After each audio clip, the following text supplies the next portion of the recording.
الحمد لله نحمده ونستعينه ونستغفره ونؤمن به ونتوكل عليه ونعوذ بالله من شرور أنفسنا ومن سيئات أعمالنا من يهد الله فلا مضل له ومن يضلل فلا هادي له وأشهد أن لا إله إلا الله وحده لا شريك له وأشهد أن سيدنا وحبيبنا وطبيب قلوبنا محمد الذي أرسله بالحق بشيرا ونذيرا وداعيا إلى الله بإذنه وسراجا منيرا فقد قال الله سبحانه وتعالى في كلامه المجيد وفي فرقان الحميد أعوذ بالله من الشيطان الرجيم بسم الله الرحمن الرحيم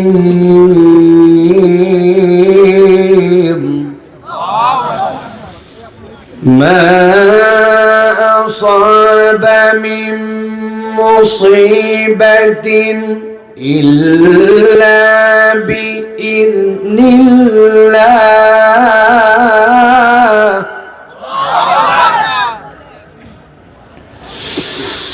ومن يؤمن بالله يهدي قلبه والله بكل شيء عليم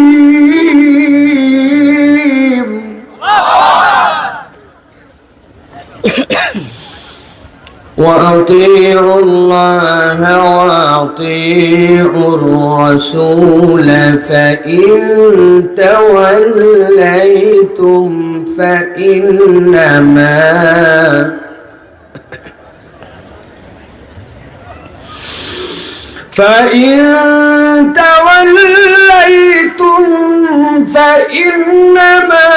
على رسولنا البلاغ المبين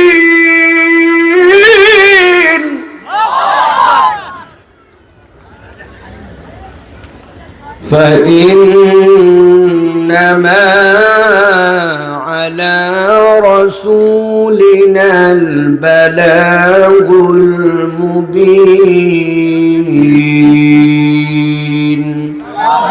وقال الله سبحانه وتعالى آمرا ومخبرا إن الله وملائكته يصلون على النبي يا أيها الذين آمنوا صلوا عليه وسلموا تسليما اللهم صل على محمد وعلى آل محمد كما صليت على إبراهيم وعلى آل إبراهيم إنك حميد مجيد اللهم بارك على محمد وعلى آل محمد كما باركت على إبراهيم وعلى آل إبراهيم إنك حميد مجيد الحمد لله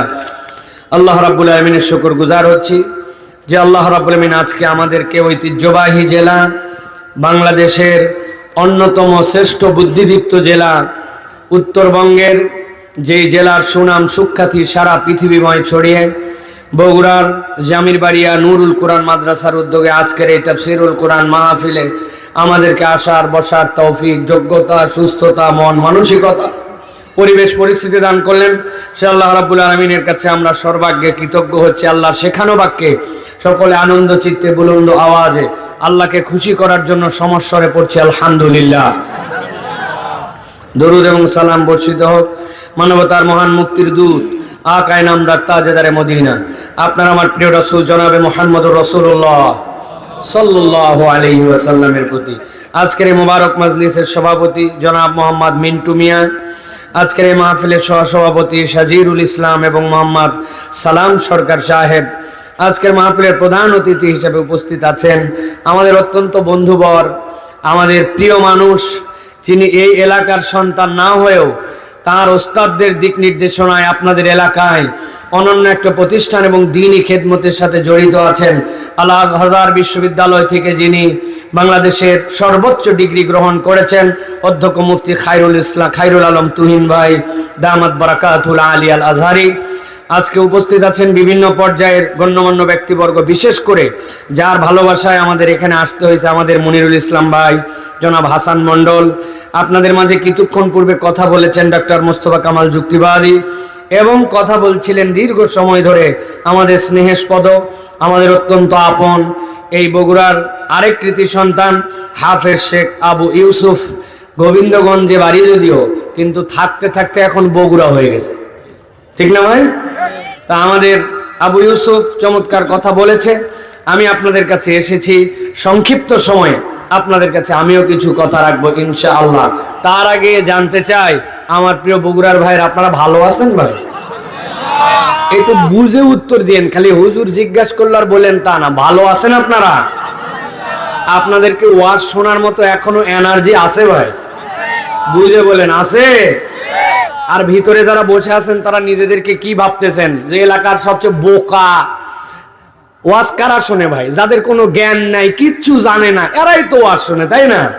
আর যারা মেলায় ঘুরতেছে, বাইরে ঘোরাফেরা, আড্ডা, ফিল্ডিং মারতেছে, ওরা চিন্তা করছে হুজুরে পকেটে থুসি। কোথায় রাখছে? জিজ্ঞাসা করছিলাম পকেটে কেমনে হুজুর থাকলো? বলে হুজুর আপনার ওয়াজ আছে ইউটিউবে, ইউটিউব আছে আমার মোবাইলে, মোবাইল আছে আমার প্যান্টের পিছনের পকেটে, হুজুর প্যান্টের পিছনে। এরকম কিছু আছে না এলাকায়? এই বাপ রে বাপ, সব জানে ফেলছে। এই জন্য ওরা পাপড় খায়, আশপাশে ঘুরে বেড়ায়, মাহফিলে আসে না। আর ভিতরে যারা আসছে চিন্তা করছে এদের থেকে বোকা এই এলাকায় নাই। আসলে আপনি বোকা চালাকের হিসাব এখনো বোঝেন নাই। আপনি এমন ধরনের বোকা যেই বোকাটা এলাকায় খুব কম আছে। কেননা বছরে একদিনে আয়োজন হয়, এখানে আসার কারণে আপনার গুনাহ মাফ হয়, আল্লাহ রাব্বুল আলামিন ইবাদত হিসেবে কবুল করে জান্নাতে মর্যাদা বাড়ায়। আপনি চালাকি করে বাইরে পাপড় খান, ঘোরেন, ফিল্ডিং মারেন, বাড়িতে বলে আসছেন ওয়াজে যাচ্ছি, কিন্তু বিড়ি ফুকান আর ঘোরেন, আল্লাহর কাছে আপনার নামে বিচার দিব।